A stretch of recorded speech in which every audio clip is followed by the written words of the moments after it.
I stand in a Seattle hotel room, neon lights from the street below casting faint streaks across the window, glinting off my crisp Navy uniform. The silver colonel's insignia gleams as I adjust my collar, every seam precise, every metal arranged with the exactness of someone who's learned to control every detail. But my heart, though seasoned by the pressure of national cybersecurity campaigns, beats harder than usual. 6 years ago, I left my family without looking back, carrying the sting of their sharp words. My father, Robert Mitchell, once looked at me with disappointment, saying the military was for those with no future. My brother Nathan scoffed, calling me just a follower of orders. My mother, Ellen, only nodded silently, as if my choice was a blemish on their perfect family story.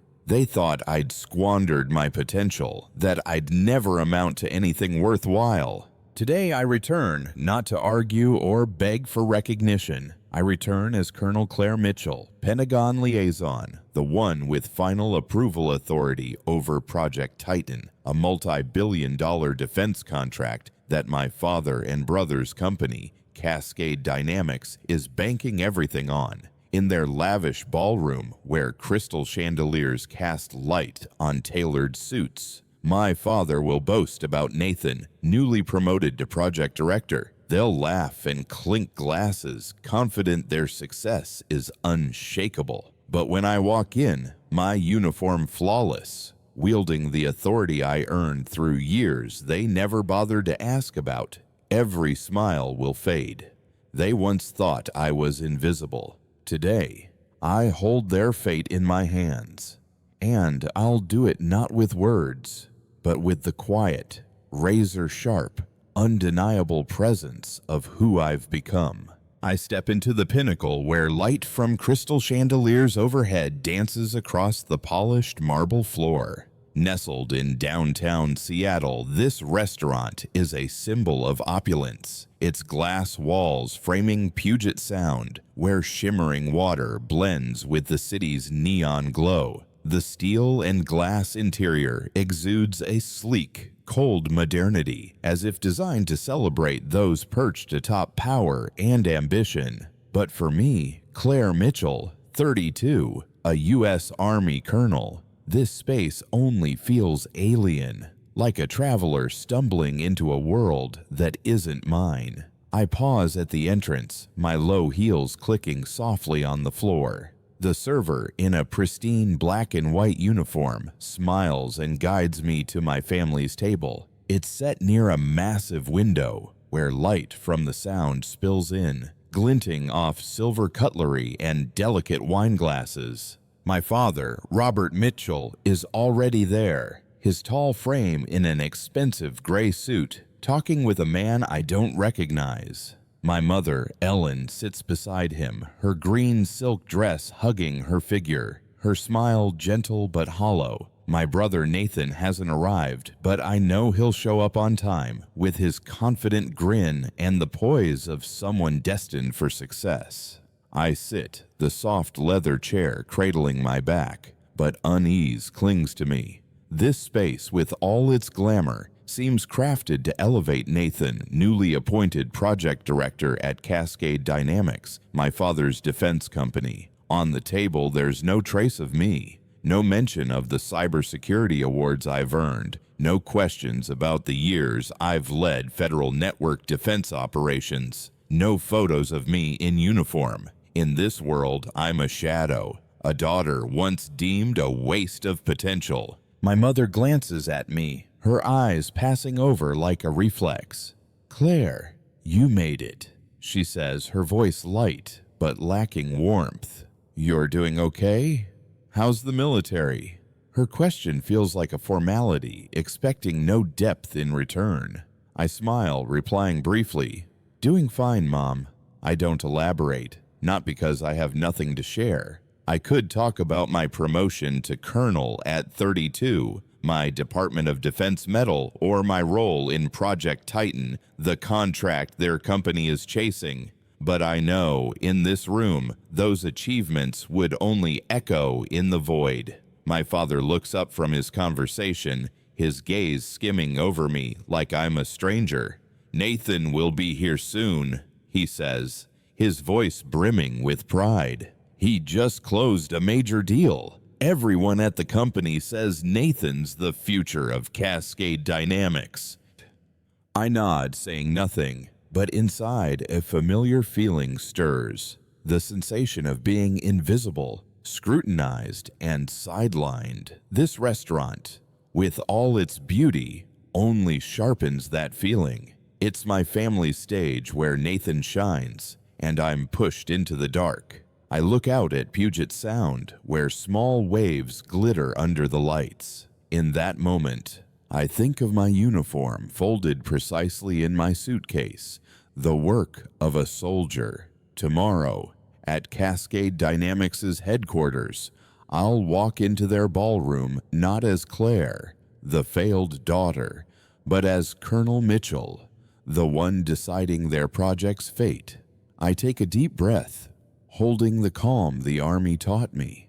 Here, in this alien space, I may be invisible, but tomorrow they'll see me, and they won't be able to look away. The dining table at the pinnacle glows under the crystal chandeliers, silver cutlery gleaming as if mirroring my family's pride. My father, Robert Mitchell, sits at the head, his deep, steady voice ringing out as he recounts Cascade Dynamics' latest triumphs. My mother, Ellen, smiles softly, her eyes sparkling whenever Dad mentions Nathan, my brother, newly appointed director of a defense project.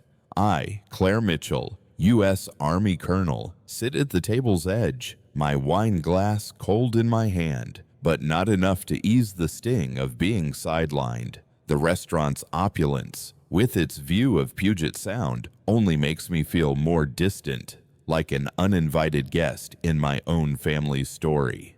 Nathan arrives right on time, as always, striding in with a confident grin and a perfectly tailored navy suit. "Sorry, I'm a bit late," he says, his tone light, but tinged with smugness. "The shareholder meeting ran long."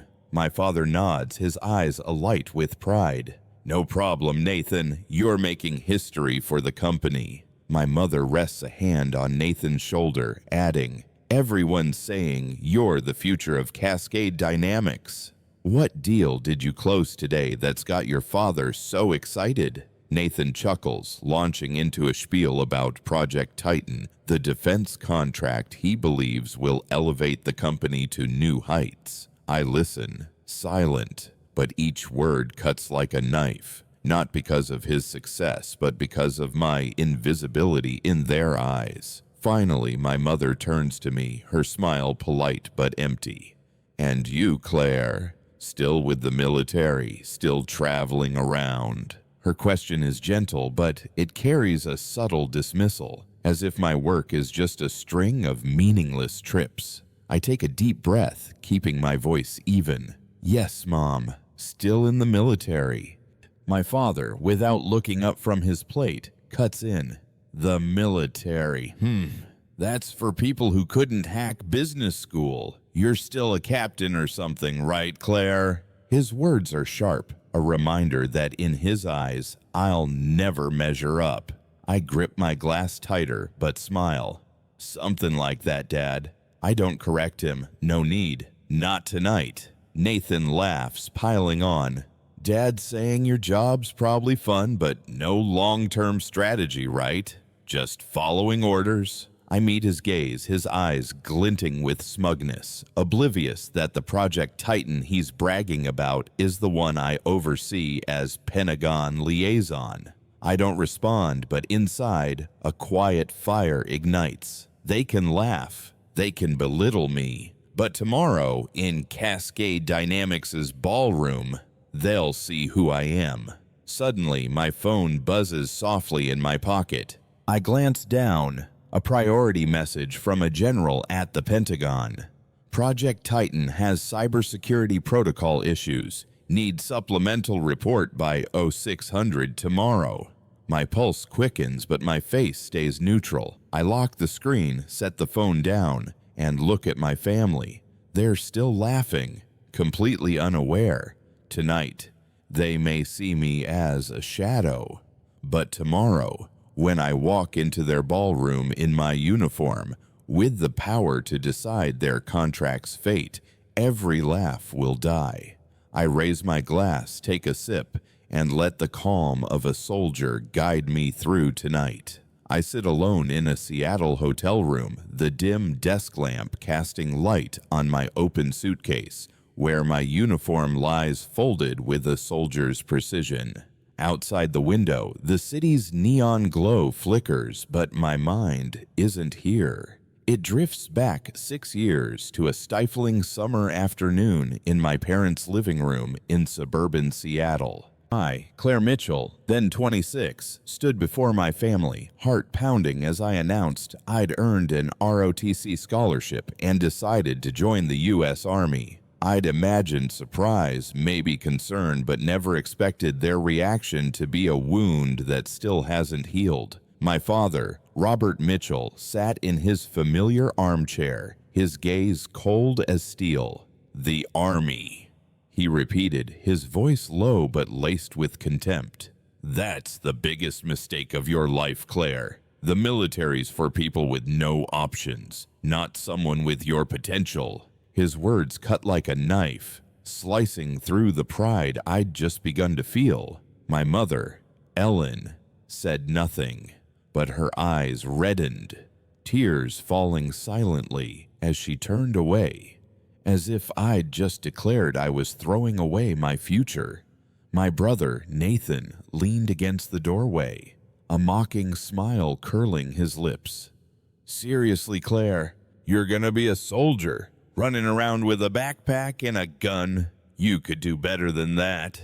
The smugness in his voice made me clench my fists, but I didn't respond. I just stood there, feeling my hope dissolve in the heavy air of the room. From that moment, I became a cautionary tale in my family. They never asked about my training years, the sleepless nights studying cybersecurity, or the operations I led to protect federal networks from sophisticated attacks. No one knew about the Cyber Guardian Award I received at 28, or the Department of Defense Medal for thwarting a data breach that could have cost billions. I rose from second lieutenant to colonel by 32, a rare achievement. But to my family, I was still the daughter who threw away her chance to sit in a plush office at Cascade Dynamics, my father's company. They only saw Nathan, the perfect heir, who stepped into the business path Dad laid out without hesitation.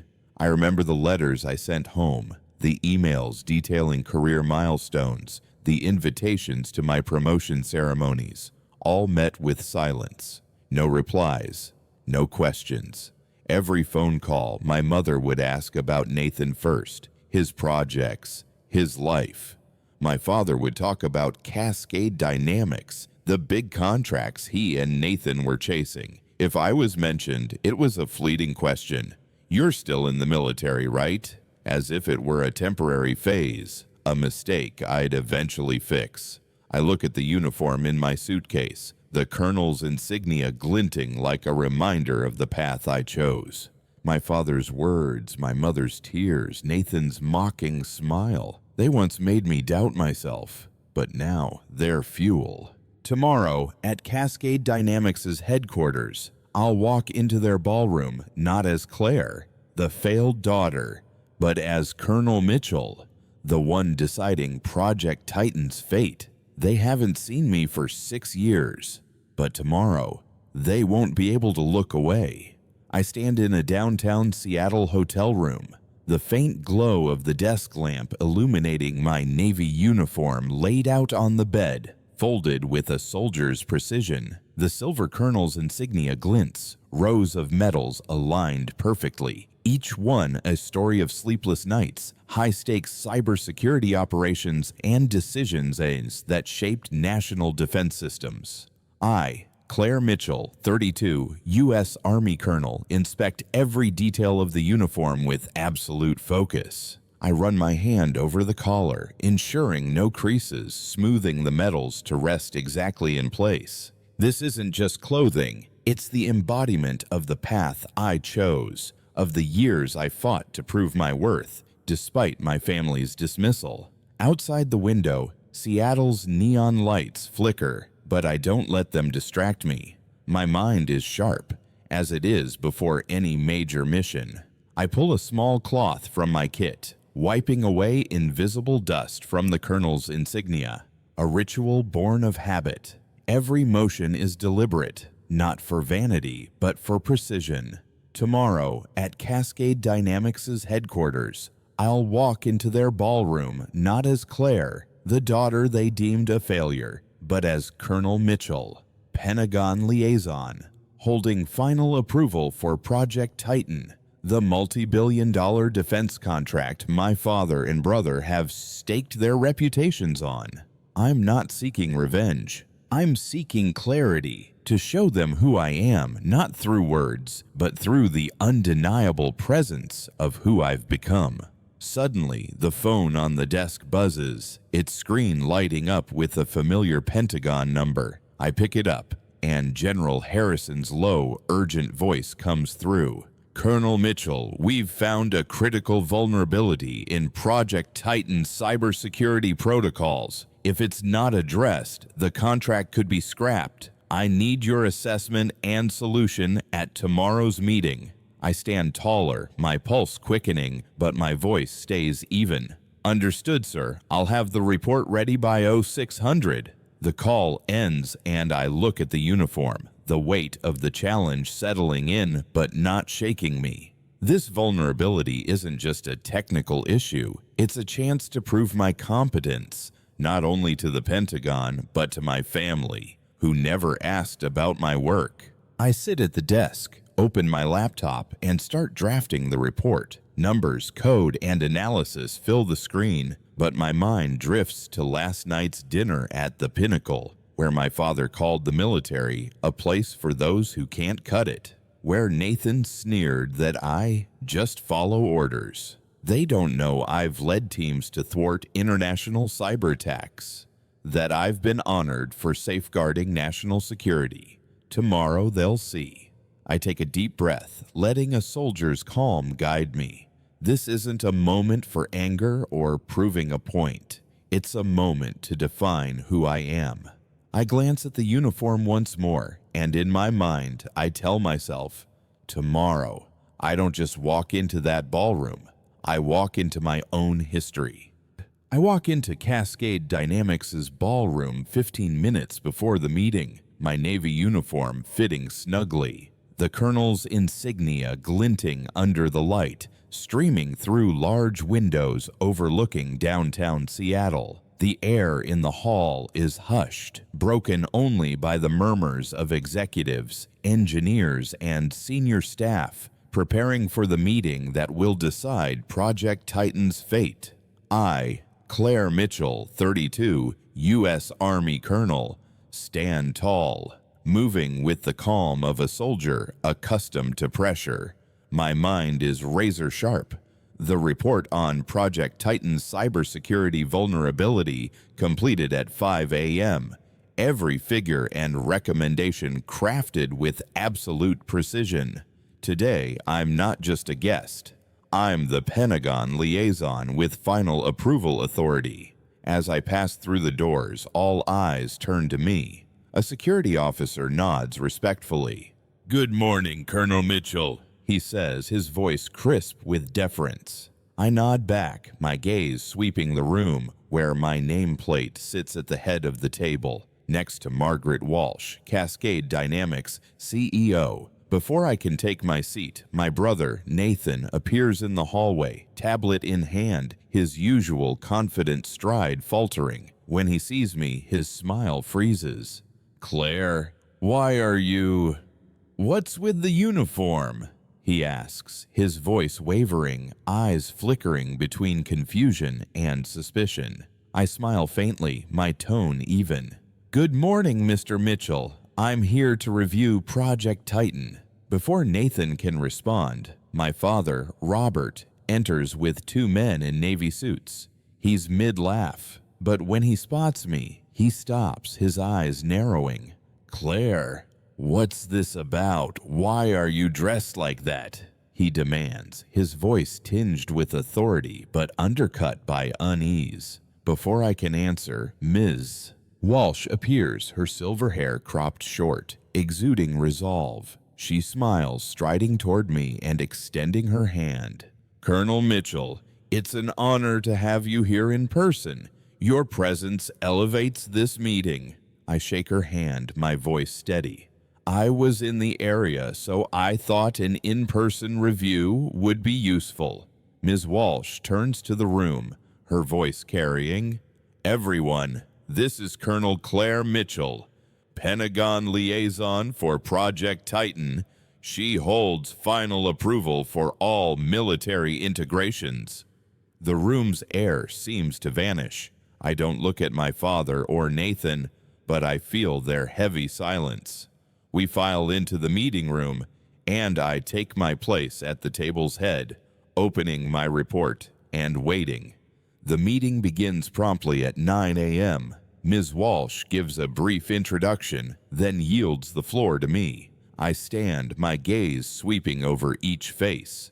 "I'm here to ensure Project Titan meets national security standards," I say, my voice clear and commanding. "However, I must report that the current cybersecurity protocols have a critical vulnerability, failing to meet NIST 853 standards.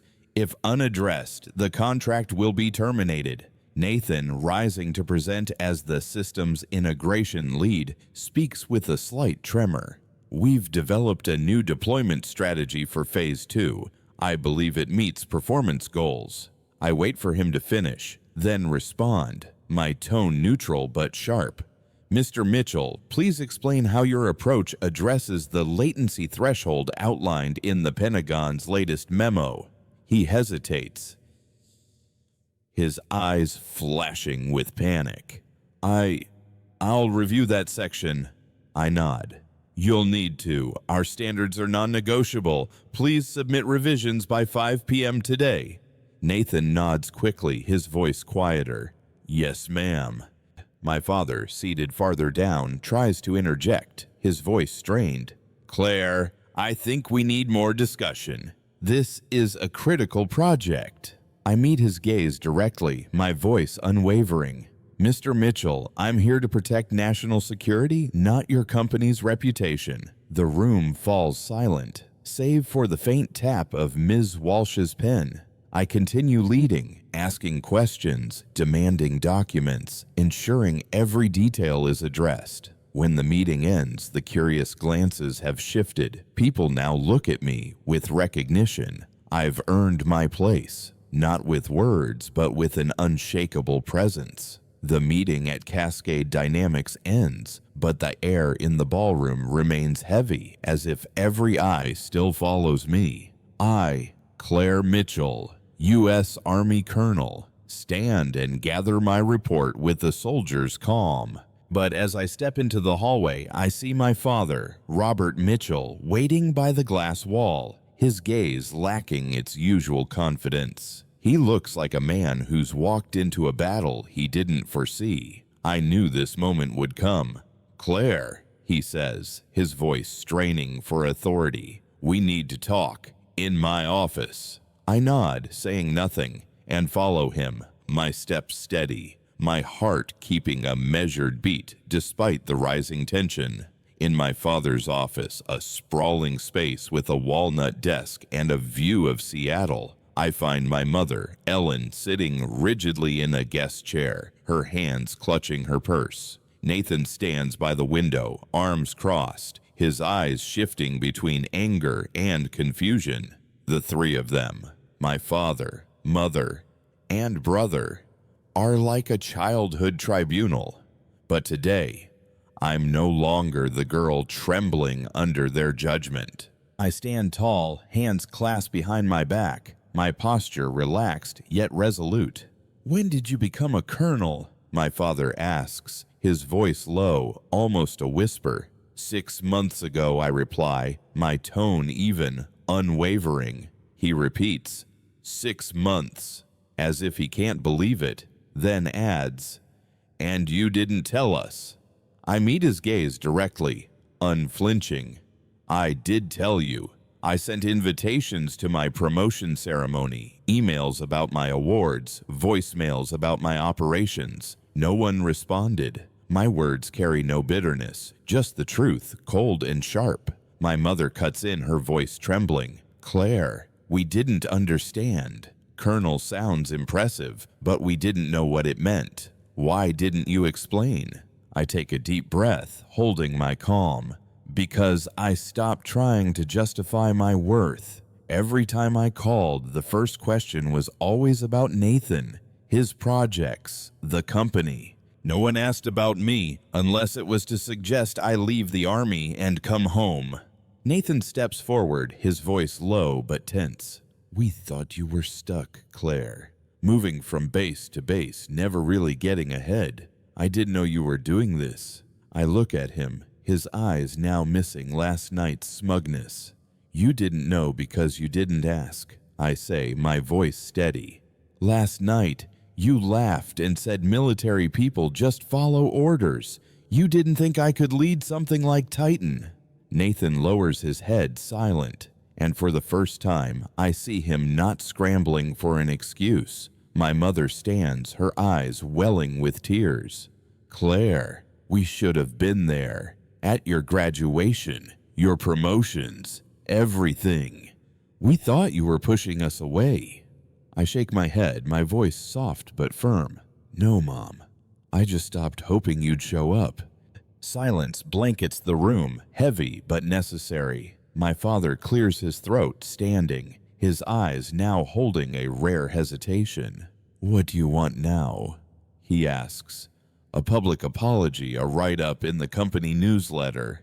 I give a faint smile. "I don't want anything, except what I've always deserved. Respect for my work, my choices, for not failing just because I didn't follow your plan." Nathan speaks up, his voice quiet but sincere. "You reviewed my presentation today, and you were fair. You didn't humiliate me." I look at him. "I didn't come here to do that. I came to do my job." He nods, his eyes showing recognition for the first time. My father steps forward, extending his hand, not for show, but with the quiet respect I recognize from military ceremonies. "Colonel Mitchell," he says, his voice hoarse, "I owe you an apology. I completely underestimated you." I shake his hand, a firm grip, free of resentment, just closure. "I accept," I say. My mother approaches, hugging me, whispering, "We want to try again if you'll let us." I nod. "One step at a time, and for the first time in years, I believe it might be possible." My Arlington, Virginia apartment is quiet, but filled with warmth on this fall evening. Soft light from the floor lamp spills across the bookshelf, where medals sit humbly among cybersecurity books and a few framed photos from my missions. Through the window, the Potomac River glimmers under the moonlight, tracing a serene skyline. I, Claire Mitchell, U.S. Army Colonel, stand in my small kitchen, setting the table for a special evening. For the first time in years, my family, my father, mother, and brother Nathan, are visiting. Not to judge, but to rebuild what was lost. My father, Robert Mitchell, arrives first, holding a carefully wrapped frame. He peels back the paper, revealing a Defense magazine article about Project Titan's success. I'm in the center of the photo, in uniform, flanked by General Harrison and Margaret Walsh, Cascade Dynamics CEO. "I thought you might want this," he says, his voice low, his eyes tinged with hesitation. "It's been in my office for a few months now." I take the frame, my fingers tracing the glass. "Thank you, Dad," I reply, and for the first time I feel the sincerity in his gesture. My mother, Ellen, arrives soon after, cradling a tin baw wafting the scent of freshly baked chocolate chip cookies, my childhood favorite. "Still your thing, right?" she asks, her smile shy but warm. I nod, placing the tin on the table. "Still is, Mom." She glances around the apartment, her eyes lingering on the bookshelf. "So clean, so organized," she says, her voice tinged with surprise. "I don't know how you manage." I smile, not answering, but inside, I know she's trying, and that's enough for me to cherish. Nathan and his wife, Emily, arrive last, bringing an expensive bottle of wine and an ease I didn't expect. After dinner, as plates are cleared and laughter starts to fill the room, Nathan pulls me aside. "I used the deployment structure you suggested for Titan," he says, his voice genuine. "My team pushed back at first, but it's way more efficient. I told them it was your idea, after letting them think I was a genius for a few minutes." I laugh, the tension between us melting away. "As long as it works," I say, and he nods, his eyes showing newfound respect. As everyone gathers around the table, my father stands, raising his glass. "To Colonel Claire Mitchell," he says, his voice firm, "who taught us that success isn't in a mold, but in the path you choose and how you walk it." Everyone lifts their glasses and I look around the room, seeing something I never saw growing up. Recognition, not pity, not reluctance, but genuine respect, forged through mistakes and truth. My mother touches my hand, her eyes glistening. "We're proud of you," she whispers, and for the first time, I believe her. When they leave, I stand by the window, gazing at the Potomac. The apartment is quiet again, but no longer empty. My family has started to see me, not as who they wanted me to be, but as who I've always been. And in that moment, I know this reconciliation, fragile as it is a start. A small step on a long road, but enough to give me hope. My Arlington, Virginia apartment settles back into its familiar stillness after my family leaves. The soft glow of the floor lamp spills across the bookshelf, where medals and a framed article about Project Titan sit humbly among cybersecurity books. I, Claire Mitchell, U.S. Army Colonel, stand by the window, gazing at the Potomac River, shimmering under the moonlight. The city sleeps, but my mind brims with thoughts, not of tonight's gathering, but of the journey that brought me here. 6 months ago, I walked into Cascade Dynamics Ballroom, facing a family that once called me a failure. Tonight, they raised glasses to me, but standing here, I realize a deeper truth. My greatest victory isn't their recognition. I once thought that if I tried hard enough, if I achieved enough, my family would see my worth. I dreamed of the moment they'd acknowledge that my path, the Army, cybersecurity, long nights safeguarding the nation, was worthy.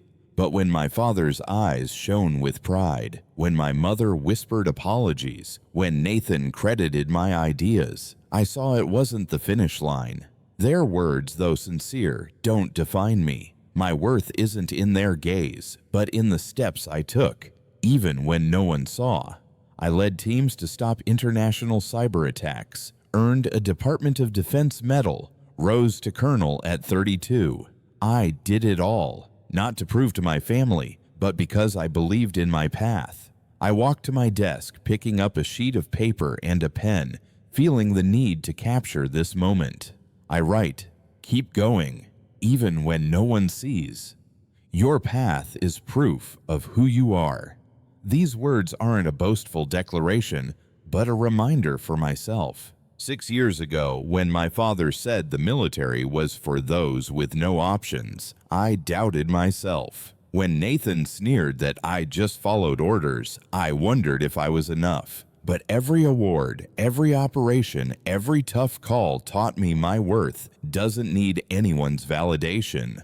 I was enough, even when they didn't see. I fold the paper, tucking it into a notebook on the shelf, next to a medal from a mission where I stopped a federal data breach. Looking out at the Potomac again, I feel a new peace. My family is learning to see me, but that doesn't change who I've become. I don't need them to feel whole. My victory lies in continuing, despite silence, despite dismissal.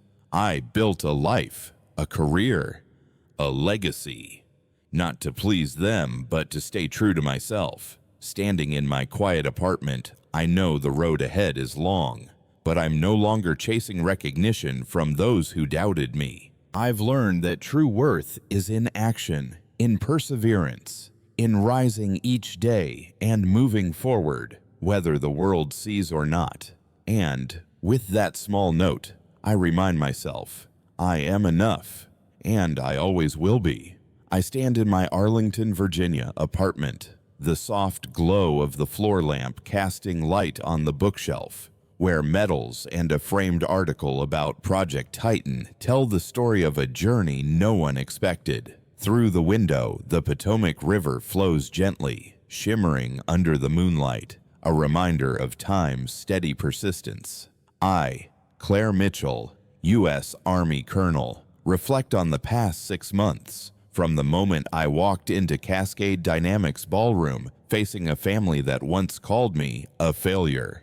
My uniform, with its gleaming colonel's insignia, spoke for me. I didn't need to explain or argue. My presence, quiet, sharp, undeniable, was enough to shift how they saw me. But standing here, I realize true strength doesn't lie in silencing them, but in never stopping my forward march, whether they saw it or not. 6 years ago, my father said the military was for those with no options. My brother Nathan scoffed that I just followed orders. My mother looked at me with disappointment, as if I'd thrown away my potential. Those words once made me doubt, made me question if my chosen path was right. But every award, every operation, every long night safeguarding national security taught me a truth. My worth doesn't need their recognition to be real. I led teams to stop international cyber attacks, earned a Department of Defense medal, rose to colonel at 32. I did it all, not to prove them wrong, but to stay true to myself. If someone dismisses you, let them. Don't argue. Don't beg them to change. Instead, stay silent, build, and show up as your full self. Your presence, what you've forged through sweat, perseverance, and belief in yourself, will be the loudest answer.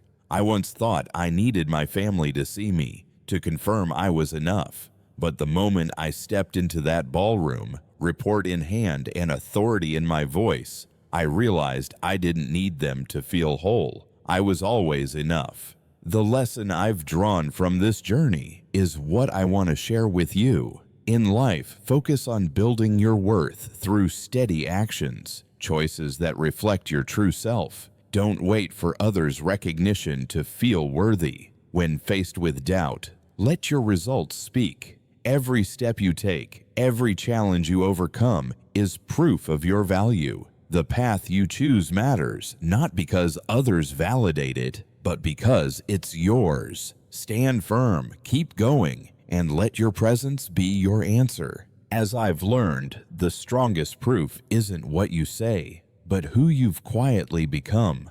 I look out at the Potomac once more, a new peace filling me. My journey isn't over, but I know I don't need anyone's gaze to keep going. I am Claire Mitchell, and I've found strength within myself. You can do it too. Just keep walking, and the world will learn to see you.